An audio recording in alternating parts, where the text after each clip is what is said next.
So I think we'll move on to the next speaker now. Uh, we have the next session is on the Rossiya by Bharat Vohra. I presume it is about a train in Russia. And Russia, they of course call the train as the Zelena Daroga, which is called the Iron Horse. And the moderator for the session is our secretary, Mr. J.L. Singh, a mechanical engineer by qualification and a railwayman by profession. Nevertheless, J.L. Singh's first love is rail enthusiasm. Having spent a lifetime in the railways, he has now retired from active service, but not from the railway world. One of the Rail Enthusiast Society's founder members, he is its secretary and also the editor of its quarterly magazine. As part of his work with the Indian Railways and Rights Limited, he has travelled widely and worked with railways and rail related areas in India and in all continents except Antarctica, giving him a comprehensive picture of rail activity and rail enthusiasm the world over. Over to you, Mr. J.L. Singh. Thank you, Manoj. It gives me great pleasure to introduce Bharat Vohra.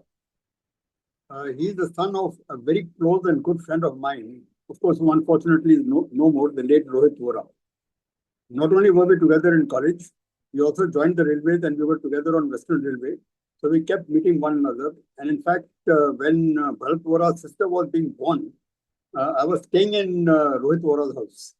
So of course, I don't know Bharat very well because we met only a few times, but I knew his father extremely well. Anyway, coming to Bharat, he's a video editor by profession. And as I mentioned, he was born into a railway family. Not only his father, but even his grandfather worked in the railways.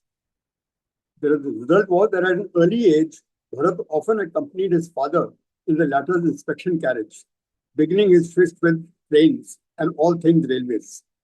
This bond became permanent and is still much around today. Bharat has been sketching trains since his childhood, and a lot of his work has even been published. For his graduating thesis, while at the University of New York, Bharat made a documentary on the Darjeeling Himalayan Railway. He has visited all continents, perhaps not Antarctica, but all other continents, and is an avid traveler. And railway retains the common thread in all his travels. So today he'll be talking to you of one of his journeys. He's been on a lot of journeys. This is the Rossiya in Russia. So over to you, Bharat. Thanks very much, Mr. Singh, for the introduction. I have actually been to Antarctica, but just as a matter of interest. I'm going to share my screen. Just let me know if everyone can see it.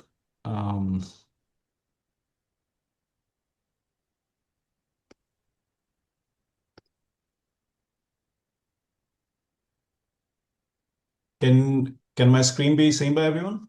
Yes, please Yeah. go ahead. Go ahead. Okay, right.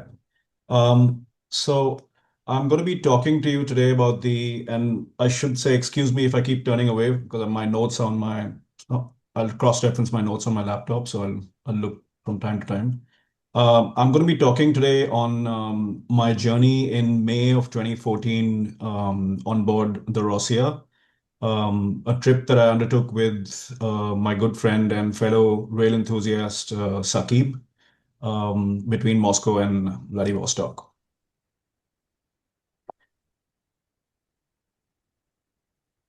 So I've broken it up into 5 sections. The introduction, I'm just going to talk a little bit about the history, the variations of the train and the routes. Then I'm going to talk about the train, mostly the interiors and the classes.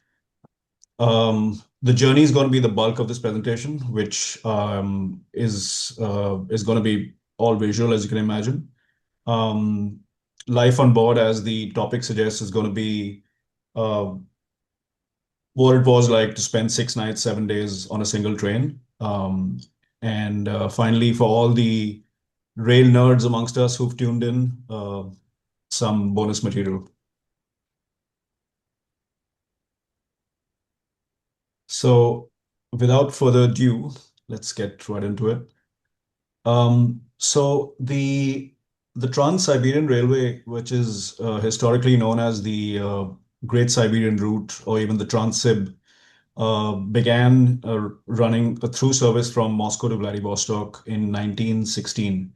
The route was actually commissioned and completed under the reign of Tsar Nicholas II, beginning in 1891, and most of it was done by 1904, barring a short section uh, just around Lake Baikal, this spur here. I'm not sure if you can see my mouse moving here. I'm assuming you can.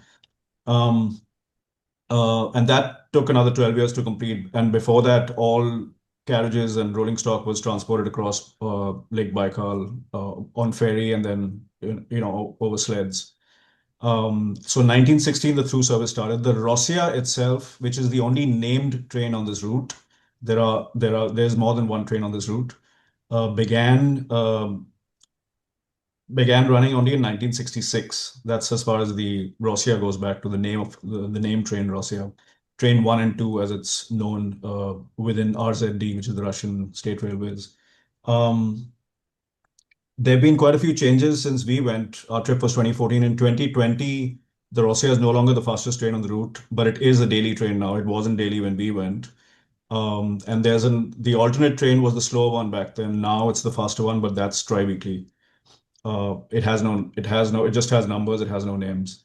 Um, the Rossiya takes between 144 to 146 hours to cover the distance of 9289 kilometers, 5772 miles, crossing 8 time zones. And depending on the timetable, I'm not sure what the new one is. It's between 6 to 7 nights, depending on the timetable. And it has 56 scheduled halts in all. Um, some longer than the others. Some are service halts and some are much shorter halts. I should point out that uh, there used to be two longer sort of trains covering a longer distance, but one of them surely doesn't exist today, which is between Kiev and Vladivostok. And the other one used to be, I'm not sure if it was ever an entire train, but there were definitely a cut of carriages, slip coaches, as we call them, which ran between Moscow and Pyongyang. And that was suspended during the pandemic. And I believe that has started again last year, but only for diplomatic and cargo purposes. So I'm not sure. But it can be said that the Rossiya is um, the longest continuous route of any train, I would guess. Um, so speaking of routes, I should point out that the red line which you see, the one right at the top, actually, not these two, these were older routes, but the one you see at the top all the way down to Vladivostok is the route that we took from Moscow to Vladivostok. And the two other storied trains share this route with the Rossiya, which is the Trans-Mongolian, which cuts off at a place called Chita, then heads down to Beijing via Harbin, and the Trans-Mongolian, which cuts off at Ulan-Ude and heads down via Ulaanbaatar, also to Beijing. There's one more spur going into China to Harbin, which is just north of Vladivostok, a place called Ussuri-Inks. And the only other line of note to call out here is this green route that you see on top. That's the Baikal-Amur main line, which Saqib and I did in 2017 as well. We started in Khabarovsk and we traveled past broke journey in Tinda and traveled all the way to Taishet. And then we took a train from Taishet to Irkutsk. And then from Irkutsk, we took a service down to Ulaanbaatar, and that's where we ended our journey in 2017. I'm going to talk about the train a little bit now. This is what's known as a coupe. These are four-berth cabins. There are 9 cabins per sleeper. These are essentially, so there are 3 classes. When we travel, there were 3 classes of accommodation. This is second class sleeper, um, and it's known as coupe. And you can see the daytime mode is on the left. The setup for the bed is on the right.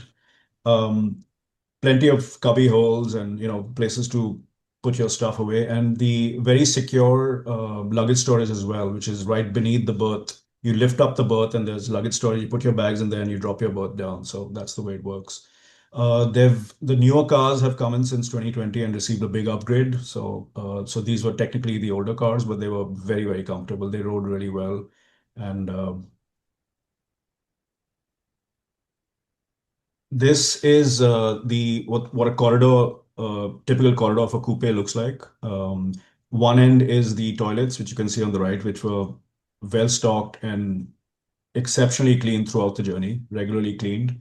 And at the far end towards here is the samovar, which I'll talk about in a bit, and the attendant's cabin. The attendants are known as provodniks if they are male and provodnitsas if they are female. Um, this is the inside of the restaurant car looking towards the bar cafe section and the more sort of casual seating here. But behind me is the conventional four-top tables. So on the left is what they call a Spalny wagon looks like. That's a first class cabin. And they had a couple of these on the train. Again, 9 cabins, but only 2 berths in each. So 18 people versus 36 in the coupe. The one on the right is the Platzkart, which is the third class, which is very similar to India's AC 3 tier, the layout at least. I'm going to get into the journey a bit now. And this is going to be the bulk of our my presentation. This is the very start of the journey. This is Moscow's Yaroslavsky terminal. Moscow has a total of 9 rail terminals, and each of them, if I'm not mistaken, is named after the initial city or town that the line was built to serve. So in this case, it was built to serve a city called Yaroslavl in the Ural Mountains. Um, Yaroslavsky was completed, this rail terminal was completed in the Neo-Russian revival style in 1904, and it is the western terminus of the Trans-Siberian Railway and the train that we were taking. There are, in fact, in this very square, which is in central Moscow called Komsomolskaya Square, there are actually 3 rail terminals in this very square, so it's a big transit hub. This is the milepost 0, the KM0 marker at the on the platform where we were departing from, platform 3 at Yaroslavsky. There's actually the distance from Vladivostok if you were coming west, written on the other side, which is slightly hidden. That's platform 3. That's the Rossiya boarding. There's a big contingent of army people boarding it, as you can see. On the left is a colorful, brightly painted EMU train. The Moscow has like thousands of commuter trains, apart from its fantastic metro. So that this is train 2 boarding platform 3 at Yaroslavsky in Moscow. This is our first halt where we could get off, first of 56 halts. This is Vladimir. And we had a locomotive halt, a locomotive swap, our first locomotive swap here. And on the left, you can see Russia's high-speed trains, Sapsan, which actually Vladimir is, I don't know if they've extended it from here, but Vladimir back then used to be the eastern terminus of this high-speed train, and they run all the way to St. Petersburg via Moscow. This is now towards the evening. We are in Nizhny Novgorod, and Nizhny Novgorod is sits on the banks of the Volga River. I'll come to that in a bit, but this was just towards the evening. But our departure was I think it was in the afternoon, second half, after lunch, if I'm not mistaken. So we had a very short day one. And this was, as you can see, there's beautiful evening light coming in as passengers board one of the compartments. A note here I should point out is you see 2 different liveries here on the train, and the one on the left is the original livery of the Rossiya. I believe they reverted to the RZD corporate livery, which is the one on the right, the gray and red, which is a shame because the Rossiya livery is basically the colors of the Russian flag, and I thought it was a beautiful color scheme. This is crossing the Volga at Nizhny Novgorod. It's worthwhile pointing out here that the Rossiya crosses, the route of the Rossiya crosses 18 major rivers in Russia.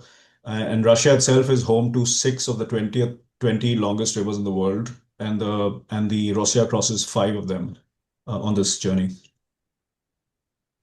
This is the morning of day two. We're at this is a view of from the footbridge, looking out towards Perm, the city of Perm. It's a large industrial city that sits on the bank of the Kama River. We're already 2 hours east of Moscow time by now. Russian Railways keeps to Moscow time though, so it gets very confusing because the station clocks are all set to Moscow time, even though your hours of the day are even though you are on a different time zone. On the left, you can see the Rossiya standing there. There's a busy freight yard there. Perm, like I mentioned, on the Kama River is a big industrial city. This is east of Perm. We start crossing the Ural Mountains, and which is the natural dividing line between Europe and Asia. And this is the Silva River Valley that we're crossing, which is a wonderfully verdant valley. You can start seeing the taiga forest here, and it's a wide river, and the railway runs along it till it splits at a point, and there's some beautiful, mansions almost more than houses along the way. So you're looking at the north bank of the Silva, and this is in the Ural mountain range.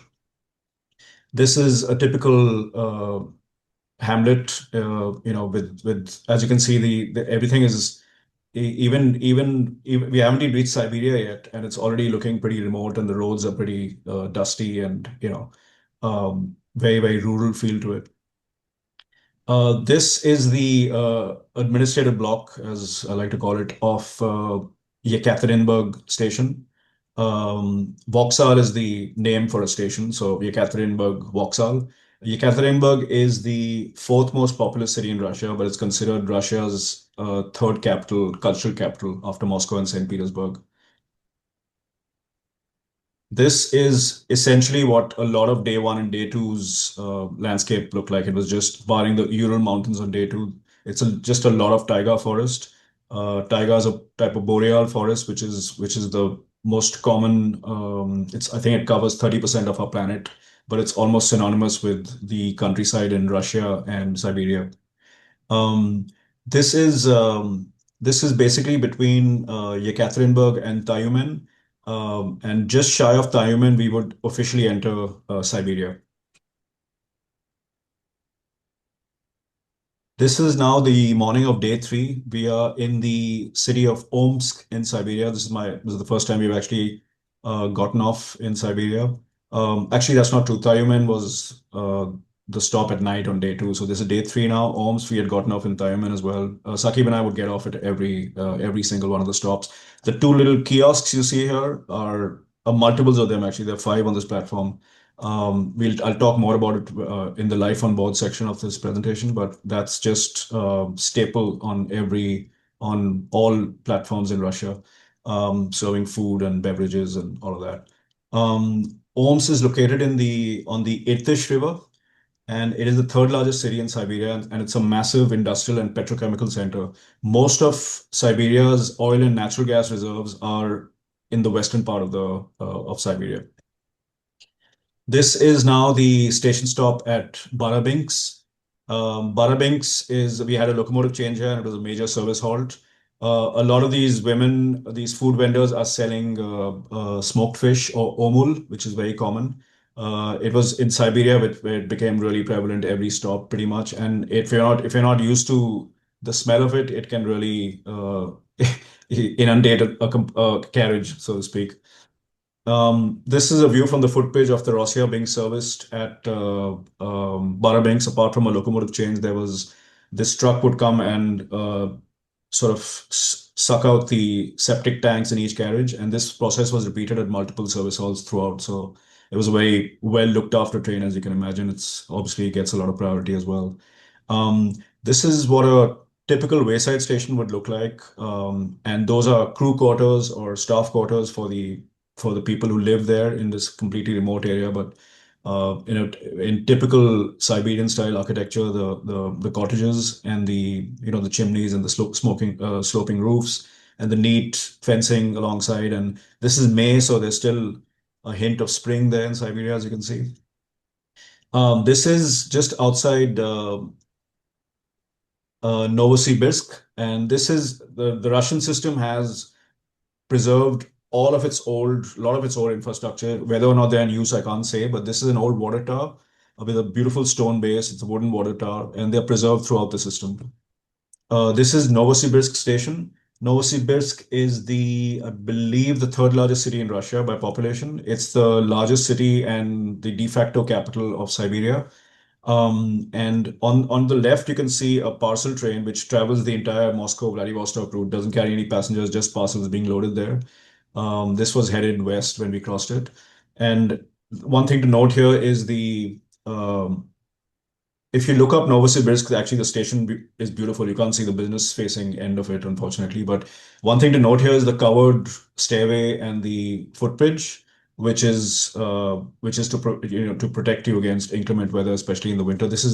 I think this is middle or late May, and it was 6 Celsius during the day. So um, this is what a typical Russian grade crossing or level crossing looks like. You can see how well protected it is.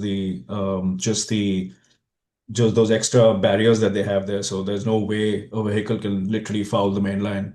And also note the secure perimeter within which the gateman operates, with a full reflective vest and a disc signal and to give the all clear. So, and it's elevated as well.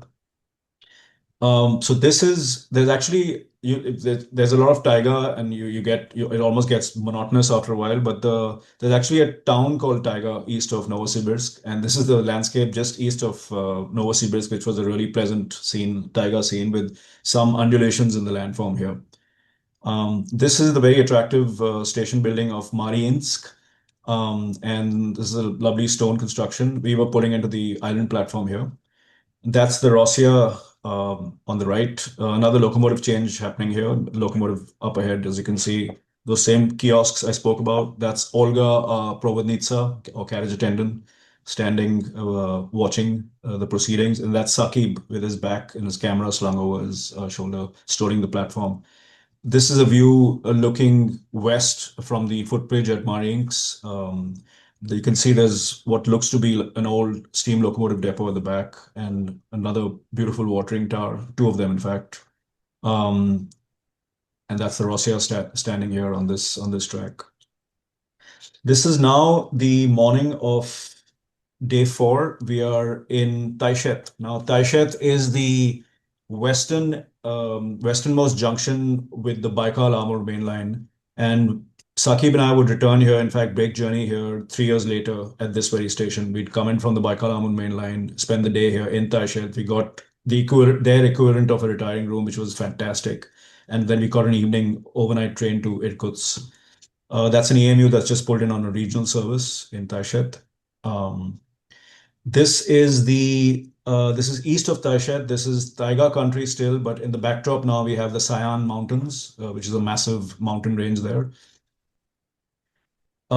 This is another wayside station with another old water tower at the back, a beautiful Siberian style station building, brightly painted. This is approximately this station, unsung station lies between Taishet and a place called Tulun, and the kilometer marker 4644 is roughly around here, which is the halfway point of the Trans-Siberian route.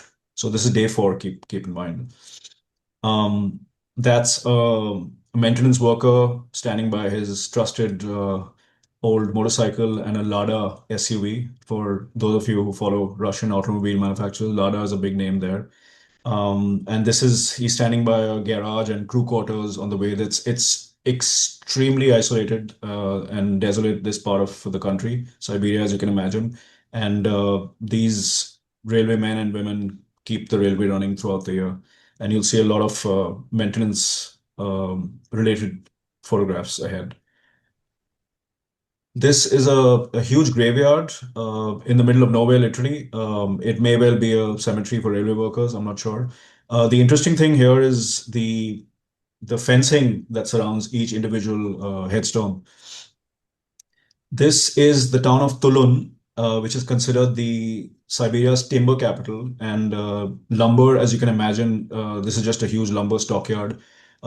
Lumber, as you can imagine, is one of Siberia's biggest exports outside of oil and natural gas. This is the station of Zima. I captioned this photograph provodnitsas in conference. The lady in the center is our provodnitsa, Olga. Zima, fun fact, means winter. So just the apt name for a town in Siberia. This is Zima's freight yard. You can see a fair amount of lumber on these mixed trains. There's a lot of marshalling that goes on. They run some block trains, but the marshalling yards are very prevalent in Russia. And you can literally see the three main commodities that come through here, which is oil and petroleum products, coal, lumber, some containers, and more mixed traffic there. There's a crew change taking place in this photograph. The road in the foreground now is the Khabarovsk Moscow highway, which parallels the alignment east of Zima for quite a while. And the terrain here, even though there's plenty of taiga around, it's more highland-like. It's like highland country almost. Just lush meadows and undulating terrain. This is now Irkutsk. It was still drizzling at the time, but you can see there's a hint of a rainbow. And this was my cover shot as well, slightly different angle. There was a double rainbow at Irkutsk. And starting that evening at Irkutsk, and for the next 3 evenings or 2 evenings, we had rainbows every evening. So it was amazing. Irkutsk sits on along the Angara River, and it is one of the largest cities in Siberia and the gateway to Lake Baikal. So east of this point, but it was going to be night for us. We would be traveling along the southern edge of Lake Baikal, which is known as the Sacred Sea in Russia. On the adjacent track, another intercity train had pulled in, and there were people boarding on that track there. This is the industrial outskirts of Irkutsk as the skies clear after the rainfall, and it was just a beautiful sight with the quintessential industrial landscape and Magica. We got up at 4 in the morning, whatever the time zone was at the time, at a place called Ulan Ude, which is just to step out onto the platform to pay respects to the junction for the Trans-Mongolian route. But to our surprise, there was a locomotive there in steam right in front of us. It was bookended by an older electric, which is out of frame, and a diesel switcher, which you can see on the left. This is an L class, number 3167, and it had probably come off. There was no crew on board, so it was still simmering. So I imagine it had been steamed up for something or the other earlier. But yeah, this is at Ulan Ude. We had literally gotten off just to step foot on the platform. And we didn't know it at the time, but 3 years later, we would be back there to catch a train to Mongolia. This is the morning of day 5. This is the Kilok River and the Kilok River Valley, which is a really pretty sight to wake up to in the morning. And the mountains in the background are part of the Yablonavi range. This is the station stop of Kilok, named after the river. This is day 5, and this is where the Rossiya lost time because there was a lot of track renewal work going on. And you'll see some of the maintenance workers in subsequent frames. But because of a lot of freight being diverted and the Rossiya being routed around it, we didn't always get a main platform, so we got like a low-level platform like this. This is a typical Siberian hamlet, very rundown, but in stark contrast to its beautiful surroundings. You can see what looks like the remnants of a military vehicle, succumbing to the elements there. So speaking of vehicles, these are the typical maintenance vehicles you see. They're very heavy duty. As you can see, they're high clearance. They're bright, so they can stand out in all weather conditions. They have all weather heavy duty tires, because even though there are service roads along the entire route of the Rossiya, some of them just get, this is marshy land, so you need like a 4-wheel drive vehicle to get through. But this is a typical Russian Railways maintenance vehicle right here. This is the station stop at Chita. Chita is the junction for the Trans-Manchurian, and as the proximity to the Chinese border here would explain the heavy presence of military personnel. There were signs, in fact, on the station which were bilingual signs in both Cyrillic and Mandarin. This is a what I like to call just a classic Siberian scene with the Trans-Siberian Railway in the background, a clearing in the taiga, and a old vintage Russian car standing there just watching the scene. This is now what I think was the prettiest part of the journey in all our in the 7 days we spent on the train. This was the Ingoda River Valley, which then transitioned to a different river valley, which we'll see in a bit. There's a westbound freight in the distance, and there was just like a series of sweeping S curves, and just the railway would just meander along, follow along the course of the Ingoda River. This is another Russian RZD maintenance vehicle. There's a rail worker you can see there who's taken he must have held up a sign for our crew while we were coming in, and they're following along on a we were quite slow here overtaking a freight. So basically, as you can imagine, there's snow in Siberia for much of the year. So the railway crews, the track gangs, they get a very, very short window to actually work on track renewal. So on day 5 is when we lost a majority of the time. In fact, we ran up to 2 hours late, but we made up all that time, most of that time at least. But up to day 5, the Rossiya was running absolutely on the dot. So day 5 is when he started losing time. This is looking across the south bank of the Ingoda. So we're still in the Ingoda River Valley. Again, taiga in the foreground and rolling hills in the background. It was just absolutely beautiful, and just there was no one there. It was just.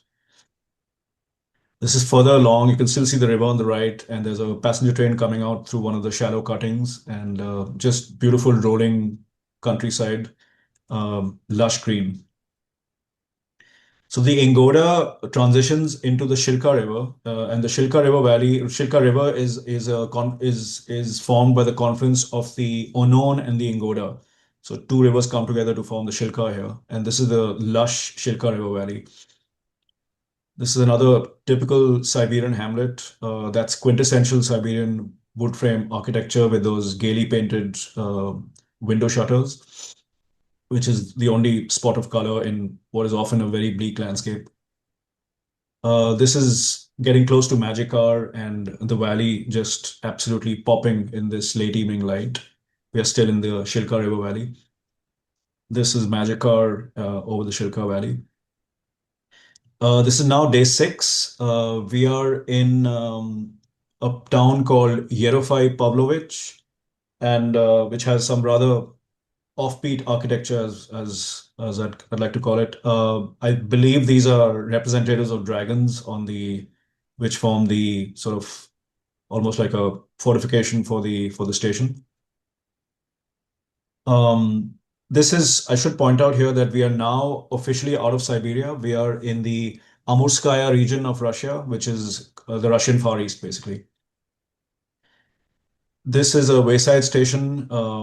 You can notice how generous the station plaza is. It's just we didn't even stop here. We're just passing through, and there's a station master out there holding her disc signal to give the all clear with what looks like a subordinate standing next to her. This is somewhere in the Russian Far East. This is another track gang seeing us through. We were slowing down. You can see the service roads on the side there. It was incredible actually how much priority was accorded to the Rossiya here, because we were just weaving our way through freight trains, overtaking them back to back wherever we got a little slot without actually stopping. I was slowing down but never stopping. This is another wayside station. We were slowly going through. A father and son, father on his bicycle brought his son along to watch the passage of the Rossiya. This is the last of the rainbows, the double rainbow spottings for us. This was east of a town called Shimanovskaya in the Russian Far East. You can see how the terrain looks quite different now from what we've been seeing as we go further east. This is crossing the river Zaya. This is the second longest river on the Trans-Siberian route. Crossed shortly after the town of Svobodino. This is our last night halt on our last night on the Rossiya at a town called Belogorsk. And this is a kiosk where people are queuing up to buy supplies for the night. One of the carriage attendants or provodnitsas is first in line, followed by three Finnish lads who you'll see ahead in my life on board section. This is now the final morning, day 7. This is arrival at Khabarovsk. Khabarovsk in the Russian Far East is the coldest city in the planet on the planet with a population over 1 million. Khabarovsk was set up in the mid 19th century to be a Siberian military outpost, and it's obviously grown since. Khabarovsk is where Saqib and I will return 3 years from this date in 2017 to begin our journey on the Baikal-Amur main line. Khabarovsk station building is beautiful, as you can see. This is further along at a place called Vyazemskaya, one of our stops in the Russian Far East. These vendors are all selling salmon caviar, which is big as you get closer to the Pacific in Amursky Bay. You see the MECT 36 on the carriage. That's just marks out the number of sleepers in that. 9 into 4, that's our coupe. So east of Vyazemskaya is what they call the Primorsky territories, which are the northernmost monsoon forests in the world, which explains how lush this area is. It was almost like being in India in the monsoons. It was that lush. This, once again, the Rossiya doesn't get a main platform. We're on a low-level island platform between freight trains at a place called Dalnarechensk. And this is Olga checking the bona fides of a passenger who's boarding. Note the flags that she's carrying. All the attendants put out their flags when they're ready to when the train is just to give the all clear to the locomotive crew. And she's also carrying a key, as you can notice, and that key is to secure all the toilets before the train pulls into a station. So this is the closest we would get to the Chinese border, so much so that my cell phone picked up a Chinese cell tower. That's how close we got to it. We were literally running. If I go back to the map, you'll see how close we were to the Chinese border here. This is our first sighting of the Pacific. This is the Amursky Bay, and we're very close to Vladivostok now. This is our arrival in Vladivostok. We arrived a total of 7 minutes late. The local time in Moscow was 1:17 in the afternoon. Local time in Vladivostok was 8:17 in the evening. This is Saqib and me after 6 nights, 7 days, over 8 time zones and 9288 kilometers on the Rossiya. This is a view of Vladivostok station. The locomotive plinth in the middle is actually made by Alco. It's an E-class 210-0, which was supplied to Russia during the war effort. The Rossiya stands on the left. This is the main island platform in Vladivostok. On the far left, behind the Rossiya, is a dedicated platform for the Aero Express to Vladivostok Airport, which we took finally after spending a couple of days there. This is Vladivostok's absolutely beautiful station building. It was modeled after Moscow's Yaroslavsky, but it's done to a smaller scale. This particular structure dates from 1912, but the original building here was from 1893. I'm going to talk about the life on board. How am I doing on time, Mr. Singh? Well, you have enough time. Okay, all right. So what you see on the left is the samovar, which is like the absolute heart of a sleeper train in Russia. Every single sleeper carriage, I think the daytime carriages have them too, to be honest. The standard complement on a Russian carriage, and this holds true for Mongolia, China, and a lot of the former Soviet republics as well. Is there's always a carriage attendant, no matter what the class, and there's a samovar. That's a standard. It's just par for the course. But the samovar is like the source of life, if you will. And one of the key responsibilities of the provodnik or provodnitsa is to make sure that it runs at the perfect temperature. There's a whole schematic on the left, as you can see in the opening on the closet here. This cup and this glass and glass holder, this beautiful glass holder, is supplied to every passenger as soon as you board, and you're expected to return it at the end. And as a means of souvenir sales, you can buy a new one for yourself at the end of it if you choose to. But this becomes your basis for your tea, coffee, soup, all of that stuff. So this is just a handout as it is with the linen that one uses throughout the journey. On the left is what a typical breakfast would look like every morning. There'd be bread is known as klep in Cyrillic in Russian. Bread, probably cheese singles, yogurts, tea, coffee. That would typically make up, or maybe some biscuits. On the right is what a typical lunch might look like, which would be instant noodles, different varieties of them, and typically washed down with some Baltica, which is popular Russian beer. This on the left is what I like to call high tea, which was almost a standard uh, uh, occasion every evening I'll talk about some of our traveling companions, but they used to lay out everything and make sure they shared everything with us. Despite all the language barriers, we had to share everything that they put out for us at tea time. So this was, and the towel you see there was laid out, is laid out by them, in fact. And on the right, also something to be shared with everyone, vodka, which was drunk in plenty, as you can imagine, by all. These are on the right are the same Finnish lads, the three of them that we met towards the end, towards the last 2, 3 nights of our trip. And they're hanging out in the corridor. People used to spend a lot of time in the corridor, sometime in the cabin, sometime in the corridor, sometime in the dining car, and obviously on the platforms whenever we got a chance. On the left, the gent you see there is actually, he got off at Cheetah, I remember. He was a Russian. He spoke fluent English. He spoke Mandarin as well. He was a liaison officer between the Russian and Chinese railways to coordinate freight on the Trans-Manchurian route. So we had an interesting chat with him. Um, and these were 3 guys from Finland who we got along with fairly well. This is Saqib chatting with 2 young Russian guys who shared our cabin in the last 2 nights. We were going through the timetable was posted on each carriage, and they were just plotting the route of the Russia. We spent, as you can see, a lot of time in the corridor, hanging out, chatting. That was like our social space. This is bidding Das Vedanya to the Kuznoviks. They were our traveling companions for 4 nights, very shy to begin with. And then we broke the ice at some point, and they were so hospitable and so warm.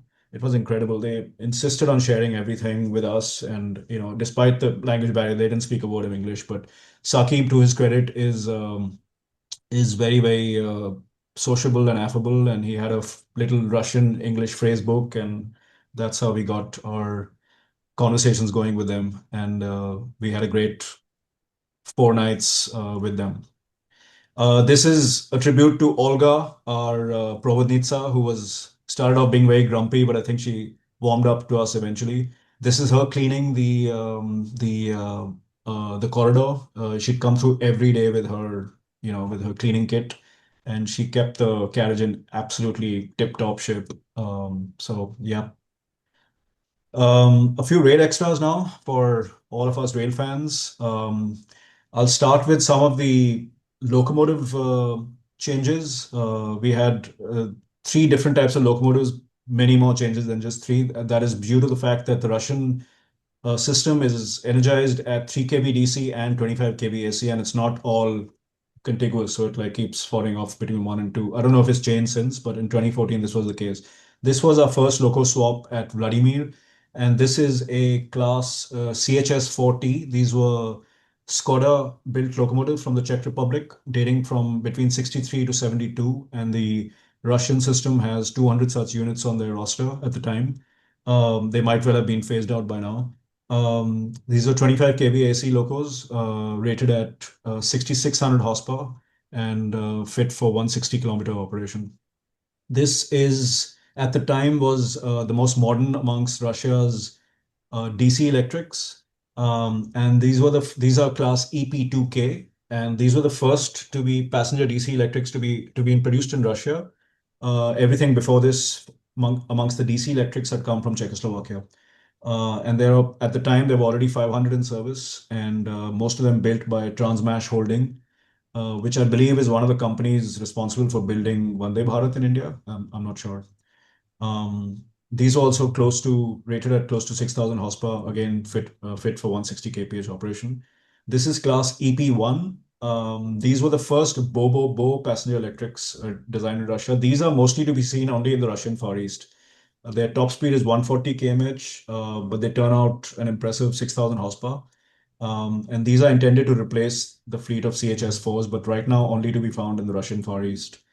These are AC locomotives. This is outside Barabink's locomotive shed. You can see the height difference between some of the newest and oldest locomotives. The oldest locomotives coupled back to back in the middle are CHS2 class, and the one you see here is the one I showed you earlier, which is a class EP2K. This is at Perm, at the diesel locomotive depot at Perm. All their depots have functional turntables and the roundhouse stall kind of setup. And those are two class CHME3 diesel switchers. And this is also Perm. The one thing I've got to call out here is it's remarkable how many locomotives, not just steam, but even electric, that the Russian railways have preserved throughout their system. Every station, every big yard that had a locomotive depot or shed almost certainly had a locomotive plinth, either on the platform or by the shed. In this case, this is just outside the diesel shed at Perm. It was absolutely incredible how many locomotives have been preserved there, not to mention how many are serviceable, as we saw in Ulan-Ude. This is a SZD OV14, which is an 080 steamer dating from 1905. It was built by Bryansk Engineering Works, BMZ. This is at Yekaterinburg. This is a EU class 010 steamer. 2,500 such locomotives were built by 6 locomotive builders in Russia between 1926 and 1931. This is one of the oldest DC electrics. This is a VL22M class Coco electric, 3 kV DC, and this is preserved outside Zima station. These were built in the mid 40s and they're rated at 2320 kilowatts. This is actually my last slide, and this to me, this is the Rossiya on the left, and on the right is a works train at a sort of unsung kind of station. Due to the remoteness of the Trans-Siberian route, the works trains are all essential to the route, and they're completely self-sustained. So they have people living on them and working on them and traveling for days on end on the same train. So all their energy needs on the train itself, whether it's a parcel cars, which are all staffed in Russia, or the crew cars, as you can see on the right, they're all heated by coal stoves.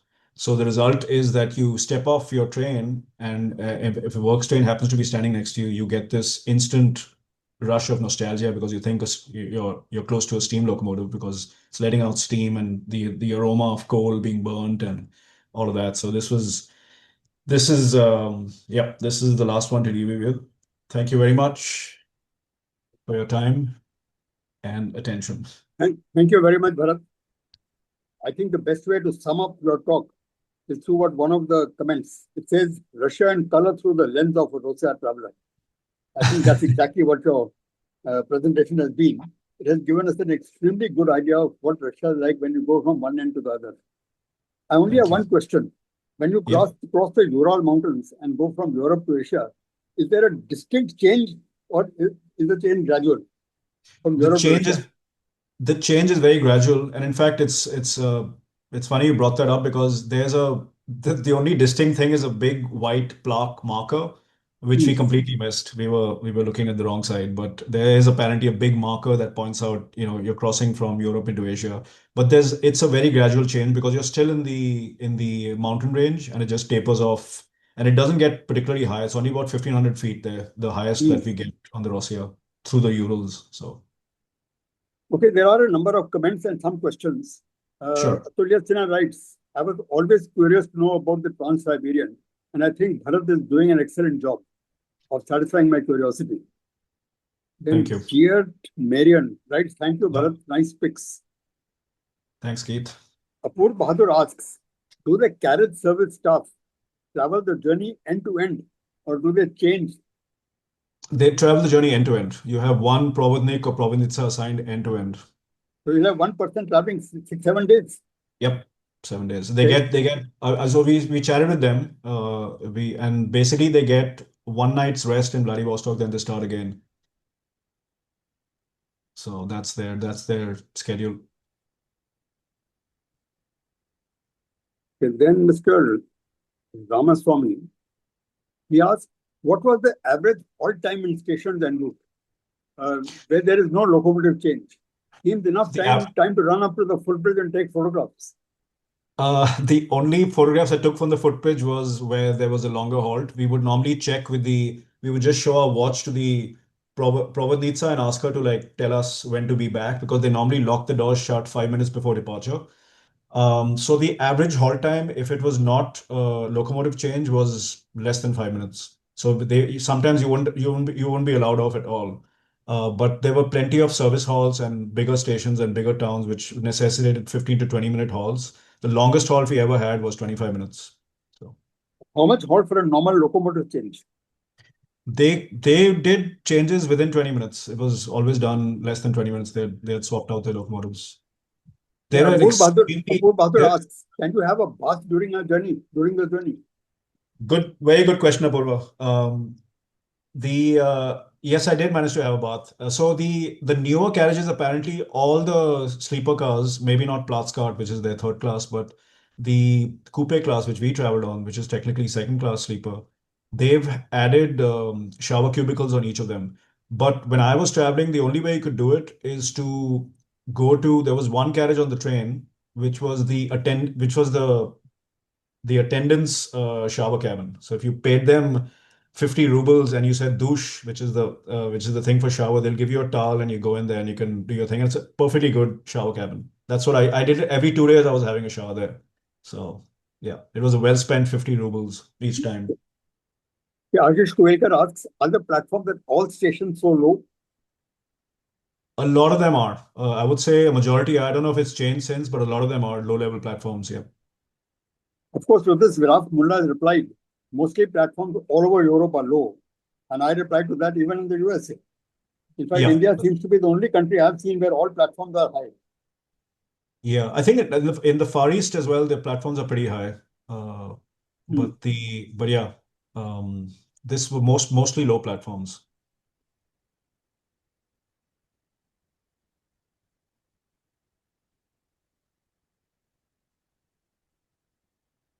So there is some exchange about how to carry your luggage up and so on. But I'll go ahead. Then I'll give you the comment I started with. It's from Hemant Kumar. He says, Russia and color through the lens of Rossiya travelers. Lovely pictures. Thanks. Thank you. And Paul Whittle writes, excellent photos. Happy memories of my October 2014 trip on the Baikal Amur line. Well done, Bharat. Thank you.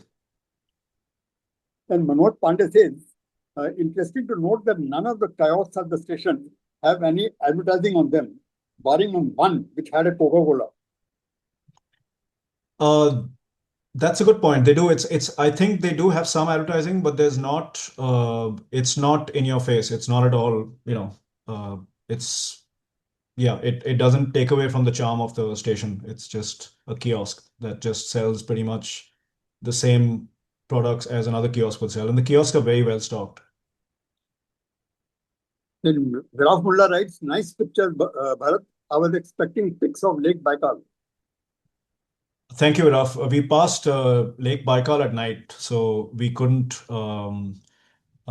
see any of it. But I'm happy to share my Lake Baikal pics off list with you if you like. When Saqib and I visited there in 2017. And Joydeep Datta asks, where is the lake maintained?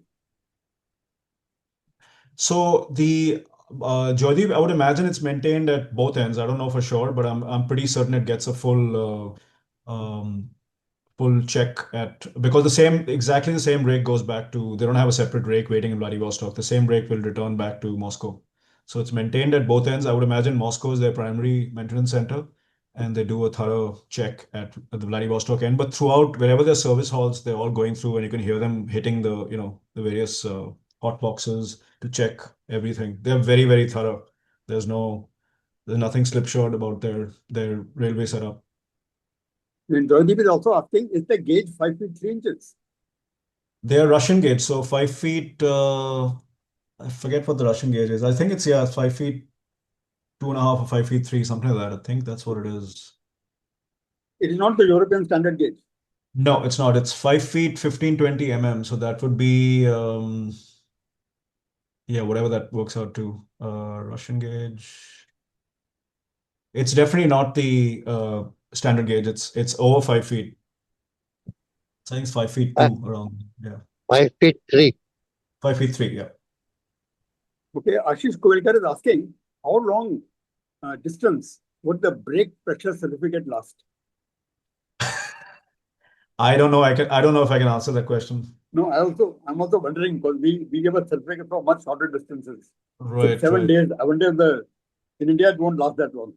Well, I would imagine they probably issue their equivalent of a certificate every time there's a locomotive change. I don't know. Yes, I presume so. In fact, Yeah. it'll be interesting to find out that 4-day journey we have in India from Dibrugarh right down to Cape Comorin.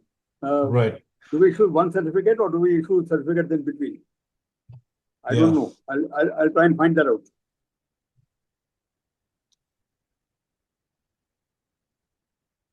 Anyway, Bharat, excellent talk. I think most of us now have an idea of what going across Russia is like. In fact, Thank it's you very interesting to see how making a 6-7 day journey must be quite an ordeal.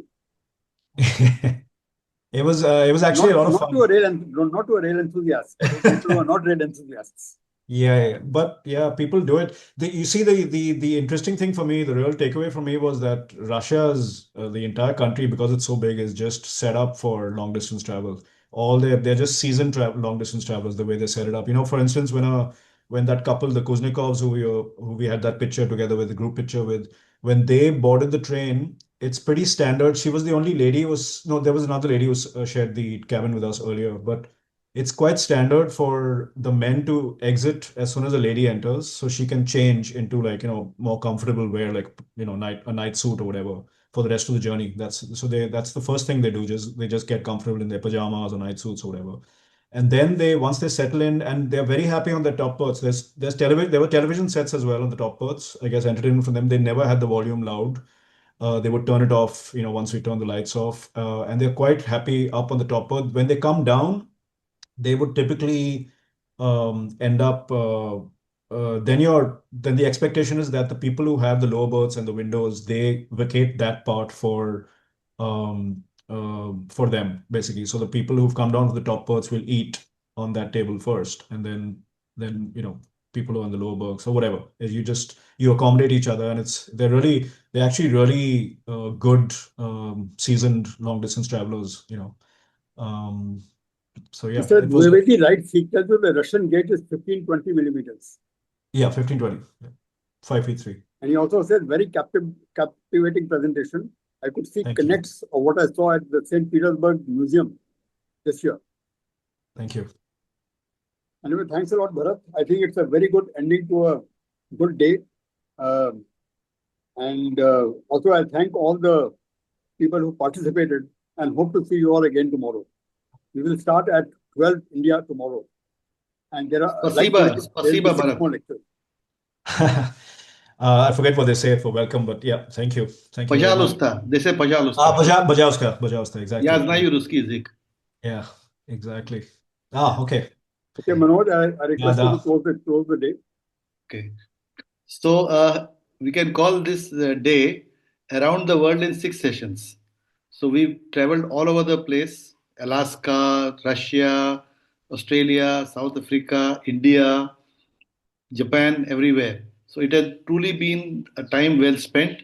Thanks a lot to all the speakers, number one, the moderators, the organizers, and finally the participants, because the ones who come are the real enthusiasts. And I'm sure that tomorrow also we'll have an equal number of wonderful presentations. Looking forward to tomorrow and to see all of us again back tomorrow. Thank you, Mr. JL Singh and Mr. Veenu Mathur, for organizing all this. Thank you so much. Thank you, Manoj. Thank you. Goodbye, everyone. See you tomorrow. Goodbye.